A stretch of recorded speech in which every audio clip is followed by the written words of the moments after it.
రూపాయల కోసం హత్య జరిగిందని చెప్తే కాస్త ఆశ్చర్యంగా అనిపిస్తుంది కదూ. 100 ఏంటి, రూపాయల కోసం కూడా మర్డర్ జరిగిన హిస్టరీ ఉంది. 100దేముంది, ఇచ్చేస్తే అయిపోతుంది, వదిలేస్తే అయిపోతుంది కదా అనుకోవచ్చు. ఒకసారి పంతం చావు వరకు తీసుకువెళ్తుంది. అలాంటిదే ఇప్పుడు నేను చెప్పబోయే రియల్ మర్డర్ స్టోరీ కూడా. తాగునీటి విషయంలో గొడవ ఒక నిండు ప్రాణం తీసింది. కుళాయి దగ్గర జరిగిన గొడవలో ఒక వ్యక్తి మరో వ్యక్తిని దారుణంగా హత్య చేశాడు. వేట కొడవలతో నరికి చంపేశాడు. ఈ ఇన్సిడెంట్ అనంతపురం జిల్లాలో జరిగింది. కురబ చంద్రం, శివ ఇద్దరు పాత గుంతకుల్లో ఉంటున్న వాళ్లే. తెల్లవారితే ఒకరి మొహం ఒకరు చూసుకునేవాళ్ళు. సో వాళ్ళ మధ్య కుళాయి దగ్గర ఒక గొడవ జరిగింది. చంద్రపై కక్ష పెంచుకున్నాడు శివ. హత్య చేయడానికి ప్లాన్ చేశాడు. సో టైం చూసుకుని వేట కొడవలతో చంద్రపై విచక్షణారహితంగా దాడి చేశాడు. ఈ దాడిలో చంద్ర అక్కడికక్కడే చనిపోయాడు. ఒక్కసారి చిన్న గొడవే కదా అని వదిలేస్తాం, అదే ప్రాణాల మీదకి తెస్తుంది.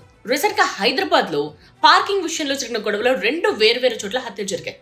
ఎప్పుడో ఏడాది క్రితం జరిగిన చిన్న గొడవను మనసులో పెట్టుకుని రాడ్ తో కొట్టి చంపేశాడు. మరో ఇన్సిడెంట్ లో సో కారుకు గీత పడిందని మరో కారు ఓనర్తో గొడవ పెట్టుకున్నాడు. ఇద్దరి మధ్య జరిగిన గొడవలో అక్కడికక్కడే ఒకరి ప్రాణం పోయింది. సో చిన్న గొడవలు హత్యల వరకు దారితీస్తూ ఉన్నాయి.